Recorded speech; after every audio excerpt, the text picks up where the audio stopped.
Querido Juan Ramón, buenas noches para ti, adelante. ¿Qué tal, Joaquín? Buenas tardes, como siempre, qué gusto saludarte a ti y a toda tu audiencia.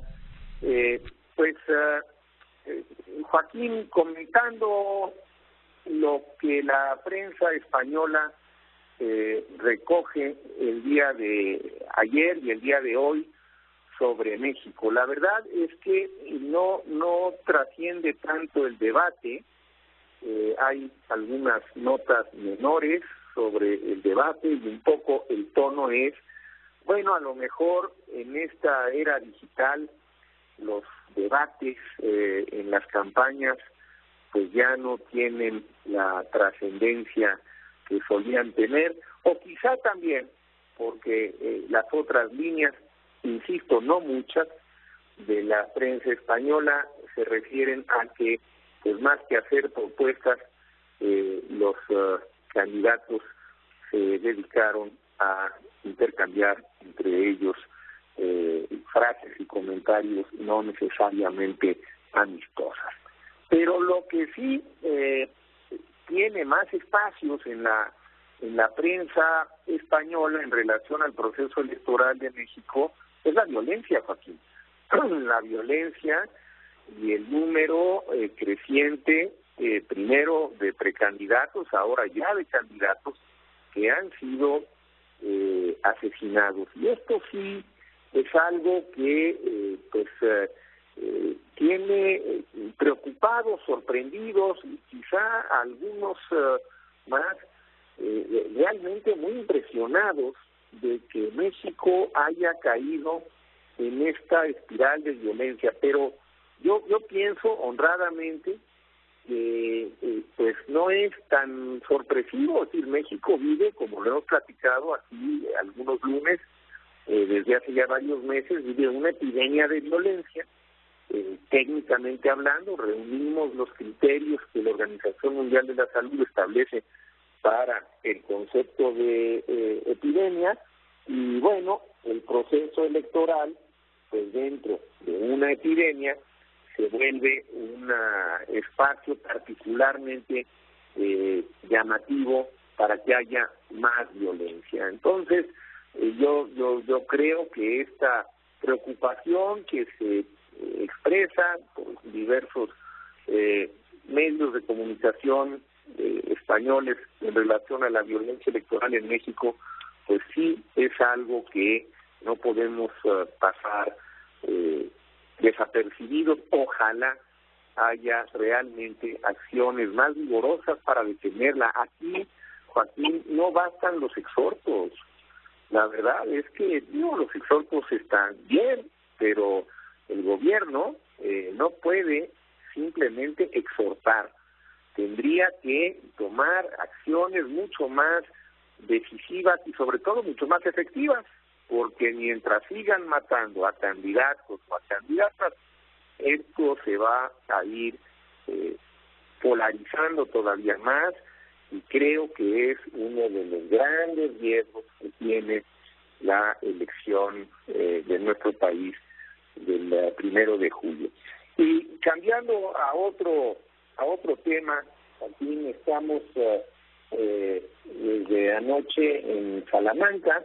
Aquí se celebran pues los primeros 800 años de la universidad más antigua de Iberoamérica, la Universidad de Salamanca. Esta universidad emblemática, de hecho, la Universidad de Salamanca es la cuarta que se crea en el mundo. Se crea primero Bolonia, en Italia, después París, en Francia, después Oxford, en el Reino Unido, y después Salamanca, en España. 800 años, bueno, son muchos. La universidad en México, el antecedente de nuestra UNAM, se creó en 1551. En 2001, tú recordarás, celebramos los 500 años de la fundación de la Universidad de México. Bueno, Salamanca nos lleva 300 años, un poco menos, y realmente, pues sí, es una institución llena llena de historia, con anécdotas formidables, y cuando viene uno a Salamanca, pues hay algunos nombres que son ineludibles en la memoria y en la forma como uno logra entender el papel de universidades trascendentes como este. Es un encuentro muy grande, desde luego hay muchos rectores mexicanos, está aquí el rector Grau, el rector de la UNAM, y de muchos otros, el rector del TEC de Monterrey, de muchas otras universidades públicas y privadas. Es una celebración grande a la cual tuve el privilegio también de ser invitado y sumarme a esta celebración de los primeros 8 siglos de la Universidad de Salamanca, la Salamanca de Unamuno, el gran rector, el gran rector lo fue 3 veces, el rector que en 1936, cuando un general sublevado de aquel entonces, un general franquista, José Milán Lastray, entró a la universidad gritando, fíjate nada más cómo eran los gritos de estos generales realmente fascistas. Él creía en el fascismo, y al grito de muera la inteligencia, viva la muerte, irrumpió en un acto que celebraba el rector Unamuno, que con una enorme dignidad solamente le dijo: venceréis, pero no convenceréis. En efecto vencieron en aquella guerra, pero pues no convencieron. Pero Salamanca tiene una historia que va mucho más atrás. Hay una otra anécdota formidable de Fray Luis de León, ese gran educador que en 1500 y fracción fue también un día sacado de su cátedra por la Inquisición, aquí a Fray Luis de León, por andar haciendo traducciones que a los dominicos les parecieron en aquella época insurrectas. Pues lo metieron a la cárcel 5 años, le quitaron la cátedra, y luego regresó a Salamanca, y uno de los lemas de la universidad es: como Fray Luis de León regresó a la cátedra diciéndole a sus alumnos, como decíamos ayer, y siguió hablando en su cátedra Fray Luis de León en la Universidad de Salamanca. Bueno, a propósito de estos 800 años, aquí se han discutido cuál es el papel de la educación superior en el futuro, y están también los rectores y los estudiosos de la educación pendientes de lo que pase en nuestro país.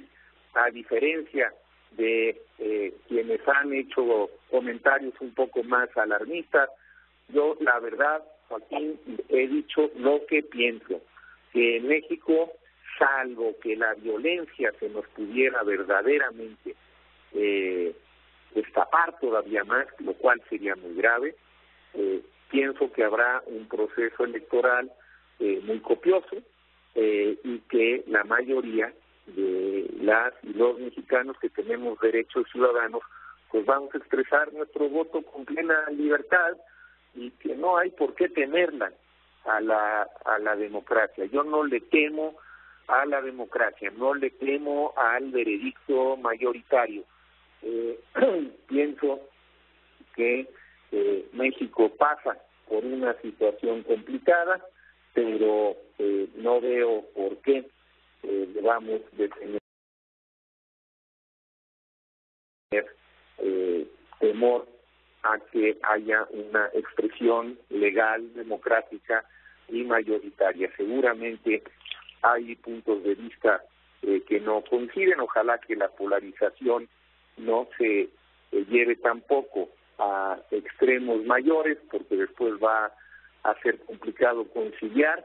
Y la educación, pues por supuesto que está ahí para jugar un papel importante, en particular la educación superior. La idea de que las universidades participen más activamente en la definición de políticas públicas es una idea que se ha planteado con insistencia. Estuvo aquí el rey Felipe, estuvo también el presidente de Portugal, y bueno, pues se han escuchado algunas reflexiones interesantes en torno al papel de la educación superior en el futuro de las democracias y cómo es que la educación superior puede, en un momento dado, ayudarnos a que precisamente el proceso democrático se encauce de una manera saludable y positiva. Una última reflexión que me pareció muy oportuna, que se le escuché a la secretaria general de Iberoamérica, Rebeca Greenspan, con quien tuve oportunidad de conversar esta mañana,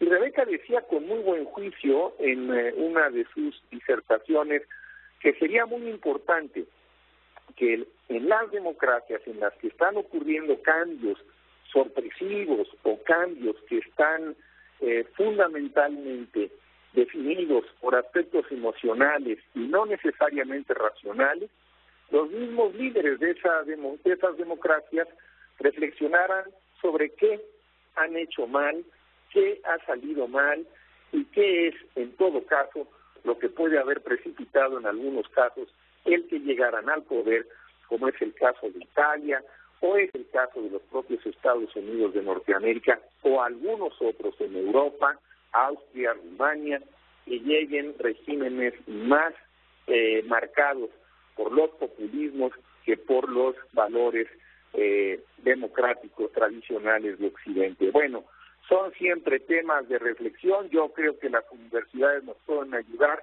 En México, como hemos visto, como estamos viendo aquí en Salamanca, hay ya un buen número de buenas universidades públicas y privadas, de las dos, que están haciendo una tarea importante en educación y ojalá también encuentren en estos procesos que vivimos la oportunidad para hacer que sus planteamientos, sus voces, sus reflexiones, tanto de académicos como de estudiantes, puedan ser oídos en la tribuna nacional, puedan ser oídos por los candidatos, porque siempre las universidades tienen, quizá más que otras instituciones, una buena razón que esgrimir y muchas verdades que defender. Hasta aquí mi comentario este lunes, y mañana estaremos ya en la presentación y en la discusión con Felipe González, con el expresidente español, sobre mis otras perspectivas que he planteado en el libro La sociedad o el malestar ciudadano. Buenas tardes, Joaquín, que tengan una buena semana. Gracias. Igualmente, el doctor Juan Ramón de la Fuente, la presentación de esto va a ser en la Universidad de Alcalá.